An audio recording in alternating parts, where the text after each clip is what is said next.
là où Poutine prend vraiment des coups, hein, et la Russie, c'est que les attaques se succèdent sur les installations pétrolières russes. Il y en a encore eu hier sur des raffineries au nord de Saint-Pétersbourg. Il y en a eu sur des objectifs en mer Noire, pas mer Noire, en mer Caspienne. Et les capacités russes sont aujourd'hui fortement abîmées. Nous sommes donc de retour en direct sur le plateau de TV Finance et il est l'heure de trouver notre invité, Philippe Béchade. Bonjour Philippe. Bonjour. Merci beaucoup Philippe d'être avec nous ce matin. Philippe Béchade, vous êtes rédacteur en chef aux publications Agora avec nous pour commenter l'actualité extrêmement dense. On va commencer par la géopolitique. Il semblerait qu'Israël et le Liban aient convenu de mettre en œuvre un cessez-le-feu. En réalité, on attendait. C'est ce qu'on attendait. Vous étiez convaincu que ce cessez-le-feu allait arriver, ou bien au contraire, vous étiez plutôt sur une idée de dire, bien, écoutez, Donald Trump négocie lui-même de son côté, négocie tout seul de son côté. L'Iran nous dit depuis plusieurs jours que de toute façon toute négociation est rompue. Et enfin, troisième partie, Benjamin Netanyahou en profite pour faire tout ce qu'il veut. C'est donc une surprise cet accord de paix Israël-Liban selon vous ? L'annonce ne m'étonne pas, parce que on peut dire tout ce qu'on veut. Ce qui fera la différence, c'est le respect ou non de ce cessez-le-feu. Et moi, je vous fiche mon ticket que le vilain Hezbollah ne manquera pas de rompre le cessez-le-feu ou éventuellement de préparer une attaque qui entraînera une réponse préventive, comme d'habitude. Et la guerre continuera parce que c'est le plan. Hein. Mais c'est bien qu'on ait cette annonce. Voilà, ça soulage un petit peu les marchés. Puis surtout, les marchés, il faut leur donner confiance, hein, à une semaine de l'introduction de SpaceX. Hein. Il faut que les marchés soient optimistes. Donc voilà. De toute façon, depuis le début du conflit dans la région du Golfe, on a que des annonces de cessez-le-feu, de réouverture d'Ormuz. Jusqu'à présent, tout cela, c'est resté uniquement de l'ordre du verbal.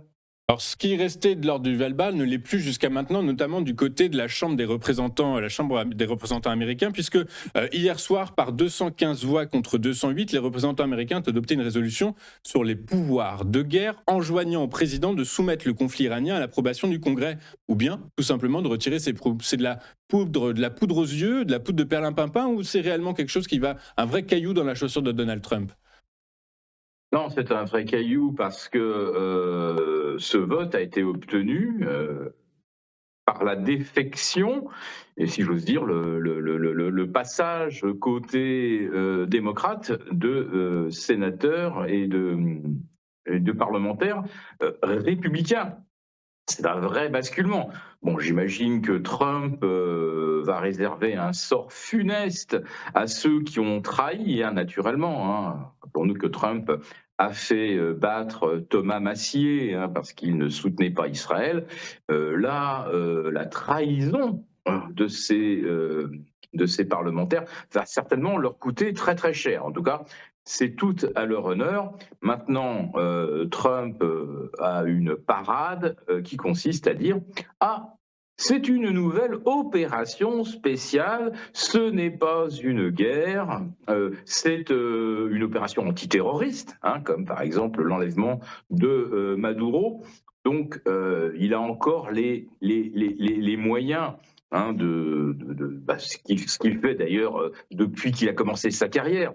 Il a encore les moyens de contourner les lois et de se fiche complètement de l'esprit de la Constitution américaine. Oui, très clair. Effectivement, il peut toujours poser son veto face à ça. Mais alors, selon vous, Philippe, un président qui ressort quand même tout de même affaibli politiquement, est-ce qu'il négocie mieux ou moins bien avec les Iraniens ?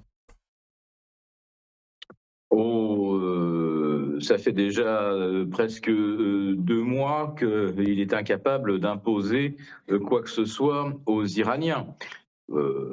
et les Iraniens savent pertinemment que plus le temps passe, plus ça affaiblit la position de Donald Trump, et que plus on se rapproche de l'introduction de SpaceX, plus il va devoir faire des concessions, négocier pour que au moins les marchés se situent dans un contexte de possible réouverture des détroits d'Ormuz. Et précisons-le, si on signait un accord demain soir, ne rouvrirait maintenant pas avant le début du mois de juillet, hein. Donc, on sait que c'est pas, ça serait pas pour tout de suite, mais ce qui est certain, c'est que plus le temps passe, plus Trump va devoir accorder de restitution d'avoir gelé, de garantie de non-agression à l'Iran. Ouais, très clair. Alors j'ai bien compris la passe décisive sur SpaceX, Philippe. On va y arriver, mais on suit un petit peu le programme qui est le nôtre. On reste sur cette dimension géopolitique. On va refermer le front Moyen-Orient, et on va en ouvrir un nouveau qui semble prendre une nouvelle dimension depuis que l'on a appris, et de sources sûres. Et je pense que vous allez nous les confirmer d'ailleurs, que au cours du mois de mai, l'armée russe, eh bien pour la première fois depuis 2022, perd du terrain. Alors on n'est pas sur des dimensions phénoménales, mais c'est quand même notable pour le préciser. Résultat, est-ce que l'on assiste à un tournant dans la guerre russo-ukrainienne? Et qu'est-ce que vous pensez de cette petite phrase du secrétaire général de l'OTAN qui, commentant cette dimension géographique, eh bien, a mis en garde les Russes? Il a dit, messieurs, mesdames, eh bien, il y a de très fortes chances que vous mouriez. Tiens, alors ça, mourir dans une guerre, voilà un élément que certainement les soldats n'avaient pas pris en compte. Non, c'est d'un ridicule. Bon, le recul ou la reprise de terrain par les troupes ukrainiennes, c'est un fait. Maintenant, ce qu'on ne connaît pas, c'est quelle est la portion de territoire que Vladimir Poutine veut absolument conserver. Voilà. Et l'autre aspect, c'est que s'il recule au nord-est, est-ce que les Ukrainiens sont en capacité d'empêcher les troupes russes de progresser au sud-ouest en direction d'Odessa? Parce que c'est ça, hein, l'enjeu majeur, c'est que l'Ukraine conserve au moins un port majeur, l'accès sur la mer Noire. Si Poutine cède un petit peu au nord du côté de Zaporizhzhia, et que de l'autre côté il s'empare d'Odessa, on va très très vite se rendre compte que l'Ukraine n'a pas gagné on va dire, d'avantage stratégique. Voilà. Mais si on savait exactement ce que Poutine voudrait conserver comme territoire d'Ukraine avant que la paix arrive, parce qu'elle finira bien par survenir, il est peut-être effectivement prêt à lâcher quelques centaines de kilomètres carrés parce que les zones qu'il souhaite contrôler, il les a déjà. Est-ce que c'est le moment pour pour l'Ukraine justement d'appuyer un petit peu sur le champignon? Pourquoi? On a les services de renseignement britanniques qui nous disent que depuis le début du conflit, l'armée russe a perdu 500 000 hommes, ce qui fait de ce conflit le plus meurtrier depuis la Seconde Guerre mondiale. De l'autre côté, on a la chef de la diplomatie de l'Union européenne qui dit que la Russie panique. Et de l'autre côté, en Russie, on sait très bien on suppose et on pense savoir que Vladimir Poutine, face à ce nombre de pertes extrêmement et trop important, eh bien, ne peut pas utiliser ce langage qu'il aimerait pourtant, la mobilisation obligatoire. Est-ce que, eh bien, avec dans cet environnement, eh bien, on peut supposer que les accords de paix entre Russes et Ukrainiens sont à portée de main maintenant? Alors là, vous venez de décliner une offensive. Alors, il y a une offensive, hein, sur le terrain ukrainienne en direction de l'Est, mais là, il y a également une offensive de propagande avec des tas de médias dont c'est pas forcément le métier de faire de la géopolitique, notamment un magazine qui commence justement par Géo, hein, et qui est un organisme de propagande anti-russe Et vous avez aujourd'hui effectivement un déchaînement, vous avez des faux sites qui apparaissent d'un seul coup, qui expliquent que la reconquête du Donbass a commencé. Et surtout, j'ai lu ça hier soir, que la reconquête de la Crimée a également commencé et que la Crimée sera libérée. Et vous trouvez ça sur des sites grand public, hein, les gens qui, par exemple, vont regarder Paris Match, vont voir arriver des pop-up où on explique que la conquête de la Crimée a commencé. Enfin, c'est absolument n'importe quoi. En ce qui concerne les pertes russes, qui est 500 000 morts et blessés, ça me paraît un chiffre tout à fait réaliste, hein, crédible. 500 000 morts, personne ne le sait. Mais aujourd'hui, le jeu consiste à dire que Poutine et ses troupes se font laminer, que tout le monde se fait massacrer, et pour ne pas parler évidemment des pertes ukrainiennes qui sont, elles, absolument considérables. Bon, on connaît la mathématique hein, de cette guerre. Vous aviez 42 millions d'Ukrainiens, aujourd'hui il en reste même pas 30. Il y en a 10 millions qui ont fui à l'étranger. Vous avez en face la Russie avec 140 millions.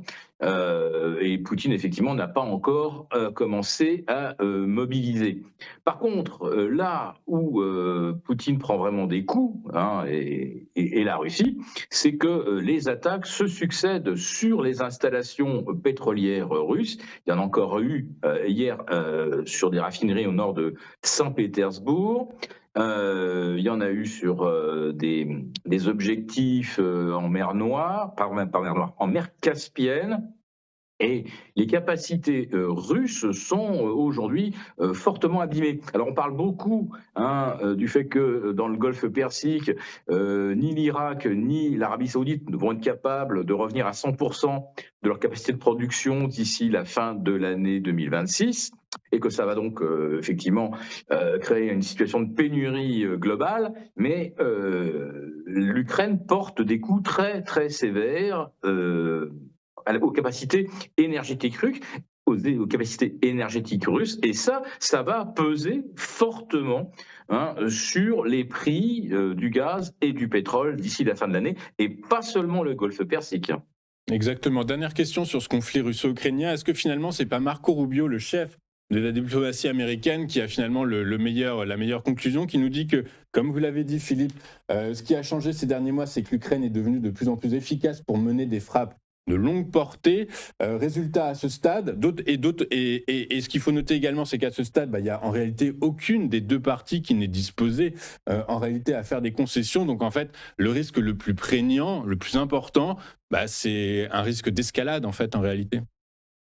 Il y a effectivement ce risque d'escalade parce qu'il y a clairement une volonté de ne pas cesser la guerre côté occidental. Et la propagande consistant à dire que la Russie est écrasée et subit des pertes colossales, ça entretient dans l'opinion publique l'idée qu'effectivement une victoire ukrainienne est possible, que ça va prendre du temps, mais que les Russes, on les aura, et que les Russes ne supporteront pas des pertes, etc., etc. Faire croire à la victoire, c'est la meilleure façon de justifier la poursuite du conflit. Oui, oui, on les aura, il faut continuer. Et ça veut dire que les transferts d'argent, via notamment hein, la Lettonie en direction de l'Ukraine, vont se poursuivre. Or, on sait très très bien qu'une guerre, et notamment celle-là, c'est quelque chose qui génère, comme on dit, des rétrocommissions probablement considérables. Et que si par contre on disait l'Ukraine, voilà, il n'y a plus grand monde pour faire face aux Russes et ils subissent également des pertes terribles, les gens diraient non mais il faut arrêter le massacre. Mais là, si vous dites que les Ukrainiens sont en train de reprendre la main, eh bien ça permet de poursuivre la guerre. Et je pense que c'est ça le message de la propagande à laquelle nous assistons actuellement. C'est pas du tout une bonne nouvelle. Parce que ça signifie que si la guerre continue, évidemment, les pertes humaines vont continuer d'être épouvantables, mais que surtout, effectivement, les frappes en profondeur ukrainiennes vont certainement encore accroître la pénurie de gaz et de pétrole à l'échelle mondiale. est très clair. Vous avez commencé à évoquer un petit peu le prix du pétrole. Philippe, malgré tous ces conflits, notamment au Moyen-Orient, il y a 3 cessez-le-feu, mais il n'y a jamais eu autant de combats lors de cessez-le-feu. Je pense à Gaza, je pense au Liban et je pense au Golfe Persique. On y 3 cessez-le-feu, des bombes tombent tous les jours. Les cours du pétrole, malgré cela, n'arrivent pas à franchir les $100. Pourquoi? Eh bien, parce que les cours sont ouvertement manipulés. D'ailleurs, pour s'en rendre compte, il suffit de regarder quel est le prix du pétrole papier et le prix du pétrole livré à Rotterdam ou livré au Texas ou livré au Japon. Ça me rappelle tout à fait hein, le prix de l'once d'argent hein, au mois de janvier. Vous aviez une once d'argent à $100 papier et moi j'étais à Dubaï, la même once d'argent physique se négocie autour de 140. Bon, la prime sur l'argent est aujourd'hui beaucoup retombée. Mais là, il y a évidemment une différence considérable entre le prix payé réel, et qui est donc le prix que le raffineur va devoir supporter avant que ce pétrole arrive dans votre réservoir. Donc là, aujourd'hui, ce qu'on peut craindre, c'est qu'il y ait une reconnexion du prix papier avec le prix réel. Alors pour que le prix réel rebaisse, il faudrait réellement que la production mondiale reparte à plein régime. Or, on sait que ça ne sera pas le cas du fait de ce qu'on appelle la déplétion des stocks dans le Golfe et la durée de remise en service de tous les puits, et tous ne vont pas produire les mêmes quantités qu'on avait avant, et même certains puits ne fonctionneront plus après un arrêt prolongé. Et vous avez, comme je le disais, le problème hein, de la Russie qui perd probablement entre 3 et 4% de sa capacité d'exportation. Donc les prix du pétrole sont totalement artificiels, mais tout le monde le sait, ou presque, hein, parmi les spécialistes de l'énergie. Mais voilà, c'est quand même une bonne nouvelle pour les marchés. Une bonne nouvelle pour les marchés. Alors, il y a une autre nouvelle, bonne ou mauvaise, vous allez nous le dire. A priori, le marché financier pense que c'est une très mauvaise nouvelle et qu'il ne faut surtout pas s'y ruer. C'est l'IPO, l'introduction en bourse de SpaceX, valorisée 1,7 milliard de dollars. Pour les analystes financiers sérieux qui se sont posés sur la question, qui sont penchés sur le dossier, outre le fait que, eh bien, on n'a aucune info en réalité, que c'est une vraie zone d'ombre ce dossier, zone d'ombre financière. Les analystes financiers qui ont actualisé, qui ont valorisé la société arrivent grosso modo à 780 millions d'euros. On est alors 780 milliards d'euros, pardon. C'est 2 fois moins que le prix de l'IPO. Résultat, $135 par action. C'est beaucoup trop cher en réalité, Philippe. Je vais même me montrer complètement iconoclaste. Ce genre de société ne devrait pas pouvoir être autorisé. Parce qu'il n'y a aucun moyen d'évaluer quelles est les possibilités de profit. Je ne parle pas dans les 3 prochaines années, on sait qu'il n'y en aura pas. Il y aura 0 profit dans les 3 prochaines années, voire les 5. Mais on ne sait même pas à 10 ans si ça peut être rentable. Et ce qui est le plus grave dans cette affaire, c'est qu'on modifie en plus de ça les règles d'accès au grand public. Hein, une introduction, il y avait une période on va dire probatoire de 90 jours, 3 mois, avant que le grand public et les fonds d'investissement, fonds de retraite, puissent, comme on dit, y mettre la main. Là, au bout d'une semaine, ça va faire partie du S&P 500 et tous les fonds indiciels vont être obligés de répliquer la pondération de SpaceX. Alors si sa valorisation est de 1500 milliards, hein, je prends une hypothèse complètement stupide, malheureusement c'est celle que tout le monde fait aujourd'hui, eh bien, SpaceX fera partie du top 10 du S&P, avec une pondération peut-être de 2%. Autrement dit, même si ça vaut rien, tous les fonds d'investissement, tous les fonds de retraite, tous les 401K, et toute la gestion passive, mais aujourd'hui, quand on parle de gestion active, en fait, c'est la réplication de l'indice plus 3% de détention discrétionnaire sur tel ou tel titre qu'on aime bien. Vous allez avoir donc un achat forcé de par la structure du marché, de quelque chose dont on est actuellement incapable de fixer la valeur. Alors, ce qu'on sait par contre, c'est que ça se paierait environ 67 fois le chiffre d'affaires. Bon, déjà, ça se paierait 3 fois le chiffre d'affaires. On pourrait déjà dire que c'est pas cadeau. D'autant que les 2 dernières années de compte font apparaître environ 5 milliards de pertes. Donc déjà, quand vous introduisez quelque chose qui est en perte, on ne devrait pas trop forcer sur la valorisation. Et là, c'est le délire complet. Voilà. Ouais, d'ailleurs, à ce Mais bon, sujet, c'est Elon Musk. exactement, deux choses sur ce que vous venez de dire hyper importantes. Le formulaire S-1, qui est un formulaire de présentation de l'IPO qui est obligatoire et à remplir et à distribuer au marché avant toute introduction en bourse, précise, je cite le document, que SpaceX a un historique de perte nette et pourrait ne pas atteindre la rentabilité à l'avenir. Première chose. Donc ça, effectivement, le SpaceX, c'est une boîte qui perd de l'argent. On le sait, on l'a bien compris. Ceci étant, vous l'avez dit du bout des lèvres à l'instant, est-ce que finalement, par la force des choses, c'est quand même intelligent de parier contre Elon Musk? Bon, si c'est du pari, je dois avouer que je suis pas très compétent. Je suis pas très compétent sur les domaines boule de cristal, etc. Euh, on achète du rêve, évidemment. Enfin, je ne sais pas qui a envie de parier sur 1 million d'humains se mettant à occuper la planète Mars. Je rappelle que notre corps, il fonctionne avec la gravité terrestre et celle de Mars est de 0,38. Ce qui signifie que si vous partez sur Mars, c'est un voyage sans retour.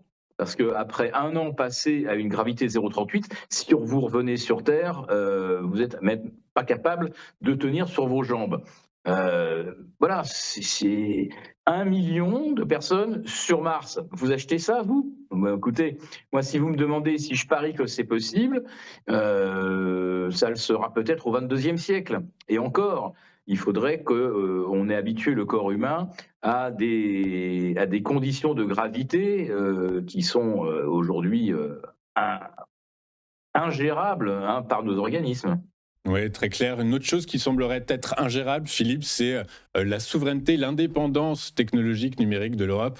Hier, nous a annoncé énormément de mesures pour faire face aux 80% détenus, 80% du marché détenu en Europe par des boîtes américaines. Résultat, dans un monde qui bouge en semaine, l'Europe nous parle en décennies. Est-ce que ces mesures sont simplement des mesurettes destinées à rassurer un consommateur européen ou bien tout simplement un coup d'épée dans l'eau et encore une fois, de toute façon, l'Europe est à la traîne et ne pourra, comme certains disent, de toute façon, structurellement, l'Europe ne peut pas rattraper son retard face aux États-Unis et à la Chine. Alors, structurellement, rattraper un tel retard, ça paraît compliqué. Enfin, l'Europe n'a jamais été capable de mettre en œuvre un Amazon, alors que c'est moins compliqué que l'intelligence artificielle à mettre en œuvre. Hein. Bon, alors on a quand même quelque chose en Europe, on a un monopole, on a ASML qui fabrique les machines qui impriment des micro-circuits avec de l'ultraviolet. Donc là, on a quand même un champion, voilà, sur lequel rien n'est possible en termes de hardware pour faire tourner l'IA. Bah, c'est tout, c'est tout. Après ça, on a Mistral, on a probablement quelques beaux projets de modèles d'IA qui pourraient concurrencer les modèles américains. Mais le problème de l'Europe et pourquoi elle se vautre systématiquement depuis finalement l'an 2000. Alors, ça coïncide avec l'adoption de l'euro, mais c'est même pas le problème. Le problème de l'Europe, c'est que c'est un vassal des États-Unis et que les États-Unis ne veulent pas que l'Europe devienne un rival. Et c'est très très facile parce que en Europe aujourd'hui, à la tête pratiquement de tous les États, vous avez quelqu'un qui est très très comment dire euh, réceptif aux desiderata et très respectueux des intérêts américains. Ben, c'est pas un mystère, hein, Ursula von der Leyen travaille depuis qu'elle est dans les cercles de pouvoir en Allemagne, elle travaille pour les Américains. Elle travaille pour McKinsey, ou elle a travaillé pour McKinsey, c'est un agent américain, Ursula von der Leyen. Et tant que vous aurez à la tête de tous les pays des gens qui sont young leaders, qui ont fait des formations, et tout le parcours de familiarisation avec les dirigeants américains, la politique extérieure américaine. Tant que ces gens-là sont au pouvoir en Europe, il n'y a aucune chance que l'Europe concurrence les États-Unis en aucune manière, puisqu'ils sont à leur poste justement pour que cela n'arrive pas. Très clair. Eh ben, écoutez, merci beaucoup, Philippe, pour toutes vos précisions, pour votre œil, pour vos analyses. Philippe Béchat, vous êtes rédacteur en chef aux publications Agora et avec nous régulièrement pour nous aider à comprendre un monde qui change sans cesse. Merci beaucoup, Philippe. Je vous souhaite une excellente journée et à très bientôt. Nous, de notre côté, je vous en prie, Philippe. De notre côté, on va s'arrêter là. Je vous rappelle que vous pouvez nous retrouver sur notre site internet tvfmedia.fr ou bien sur notre chaîne YouTube TV Finance. Et écoutez, je vous souhaite une excellente journée et on se retrouve demain dès 8h55.